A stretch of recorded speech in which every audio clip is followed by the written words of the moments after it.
ये पहला फॉल्ट तो वो था कि मशीन चल रही है और मशीन बिल्कुल चल ही नहीं रही। पहला फॉल्ट हम वो डिस्कस कर चुके हैं। अब दूसरा फॉल्ट है कि मशीन चल रही है और कूलिंग बिल्कुल नहीं आ रही।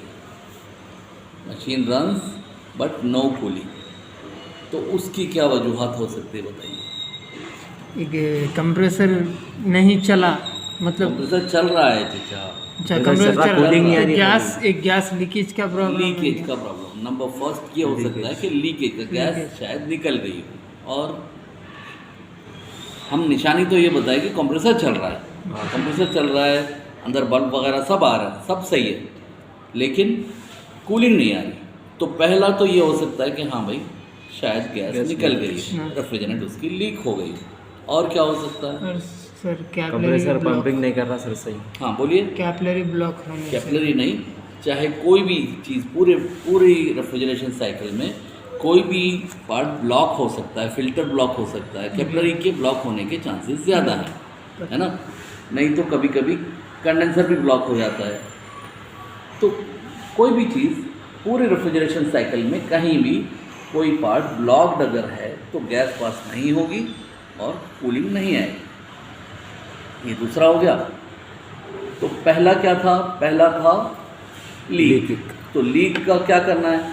उसका फॉल्ट तो है लीक, रेफ्रिजरेंट लीक्ड आउट। हाँ, ये कॉज हो गया। हाँ, फॉल्ट था हमारा no cooling, machine runs but no cooling. उसकी वजह, उसका कॉज जो है, पहला कॉज हुआ रेफ्रिजरेंट लीक्ड आउट। तो रेमेडी में हम क्या करेंगे? उसके लिए क्या करना चाहिए हल? We have to pressurise the machine, find out the leak, arrest the leak and recharge the refrigerant. पहले लीक मालूम करें प्रेशराइज करके, जहाँ लीक है मालूम हो गई तो उसको बंद करें, ब्रेजिंग करें, और उसके बाद फिर दोबारा से उसको वैक्यूम करके गैस डाल दें। तो ये प्रोसेस था अगर लीक होती तो। दूसरा है ब्लॉकेज का। Any part of the refrigeration cycle blocked, ज़्यादा हमारा ध्यान जाता है कैपिलरी के ऊपर, क्योंकि बिल्कुल बारीक होती है ना, इसलिए। तो कैपिलरी या फिल्टर, ये दो चीज़ें। तो हमको क्या करना है? कैपिलरी या फिल्टर क्रैक कर देना है, वहाँ से देखना, एक तरफ से प्रेशर देना और दूसरी तरफ से ये देखना कि वो ब्लॉक तो नहीं है। अगर सारा फ्लो क्लियर है फिर अगला पार्ट, इस तरह से सारे पार्ट्स के अंदर से एक तरफ से प्रेशर डालना है और दूसरी तरफ से निकल रहा है या नहीं ये चेक करना है। तो कोई ना कोई पार्ट में ब्लॉकेज अगर हो तो वो ब्लॉक्ड पार्ट हमको रिप्लेस कर देना।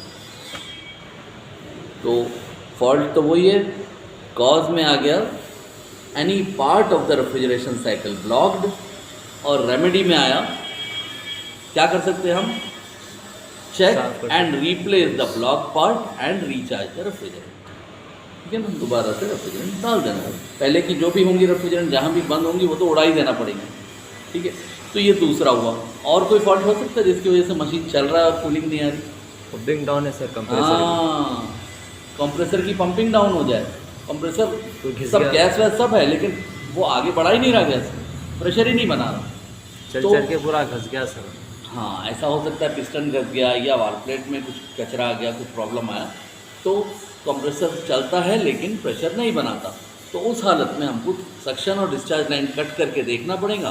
कंप्रेसर चला के ये देखेंगे प्रेशर बना रहा है नहीं बना रहा। अगर प्रेशर नहीं बना रहा then you have to replace the compressor.